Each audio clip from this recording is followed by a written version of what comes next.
Student Life, it's Karen. I'm going to be reading Luke chapter 14. If you have not already read this chapter, I encourage you to go ahead, pause this video, and go read it, and then come right back. I am actually going to start a little further down into the chapter. I'm going to start at verse 26. In this section, Jesus is telling this huge crowd that's been following him what it takes to become a true disciple of him and what it takes to actually follow him. He says, "If anyone comes to me and does not hate their father and their mother, their wife and their children, their brother and their sister, yes, even their own life, such a person cannot be my disciple. And whoever does not carry their own cross and follow me cannot be my disciple." Jesus isn't telling them that they actually have to hate themselves and hate their family. What he's saying is you have to be willing to give up certain things to follow him. You have to be willing to give up your family, give up your friends, and give up your own life and your lifestyles to follow him. And then he continues to say, "Suppose one of you wants to build a tower. Won't you first sit down and estimate the cost to see if you have enough money to complete it? For if you lay down the foundation and are not able to finish it, everyone who sees it will ridicule you, saying, 'This person began to build a house but wasn't able to finish it.'"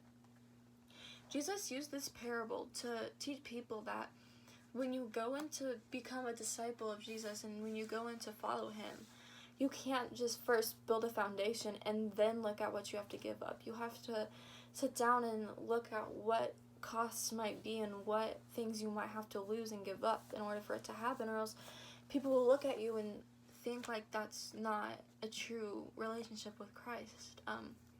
He also then says, "Or suppose a king is about to go to war against another king. Wouldn't he first sit down and consider whether he is able with 10,000 men, or opposed to one coming against him with 20,000? If he is still not able, he will send a delegation while the other is still a long way off, and ask terms of peace. In the same way, those of you who do not give up everything you have cannot be my disciples."